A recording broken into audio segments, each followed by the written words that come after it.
I was working in the bank, I was 22, and I got into debt. I had a shopping addiction, and the amount I was earning wasn't funding what I needed. At first I could balance it, you know, from one credit card to another. Eventually I ended up into probably about 150 grand's worth of debt. I couldn't sleep at night. I was having bad dreams, nightmares. People around me didn't know it was falling apart. And then one day, on the 25th of May, I woke up and I felt really hyped up.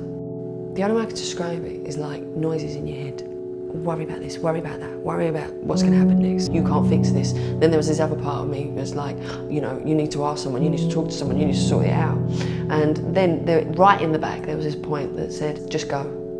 Everything was going super fast. The clock was ticking. It's like I could hear every tick of the clock, and I had to go, and I had to go now. It's like all of a sudden in my head I decided that I want to run away from everything and forget everything all at once. And the only way I was going to do that was to go far, far away.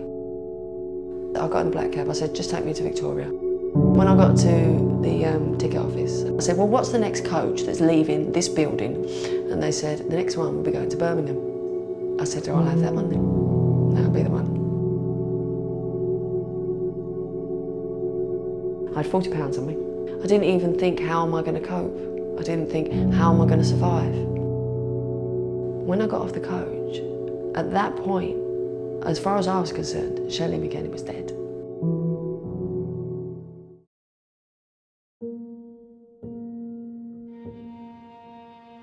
It's not a glamorous life. It's not like, you know, you disappear and all the world's your oyster and all of a sudden you can do whatever you want to do and start all over again. You know, you are effectively the bottom of the pile. You become the person with no name, no national insurance number, no nothing. You are nothing, effectively. That's how I felt. I conned people. You know, I'd meet a guy in the street and they'd offer to take me out, and I'd be like, yeah, that's fine, we'll go for dinner, and then I'd leave while they weren't looking.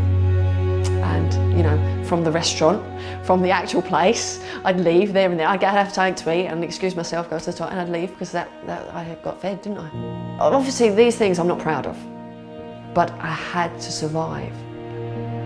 I slept on a doorstep once, and I'll tell you something, I've never felt cold like this in my life.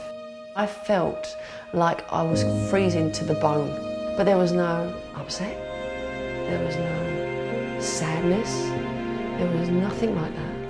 And you think there would be, you know, something maybe in the back of your head would tell you, oh, you know, are you sure you're doing the right thing here? Never, not once come across me.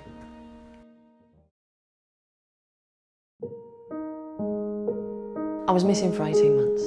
I'd had no contact with my family, with my nan, with anybody. All this time, I'm thinking, they'll hate me. I've done everything wrong. That's what I was convinced they would hate me.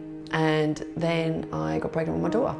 I started to calm down, and I started to see that there could be a future and that life can be good again. I knew that no matter what my daughter did, I would love her forever. So because I knew that, I knew that they probably would accept me back. They probably would understand. I must have spent about 3 hours sitting there with the phone. Not ringing, just with the phone. Just there thinking, I'm going to ring. No, I'm not going to ring. And how do you start the conversation? Oh, hello. I haven't seen you in 18 months. So I rang. And I couldn't get the words out, and I was very nervous, and I was shaking.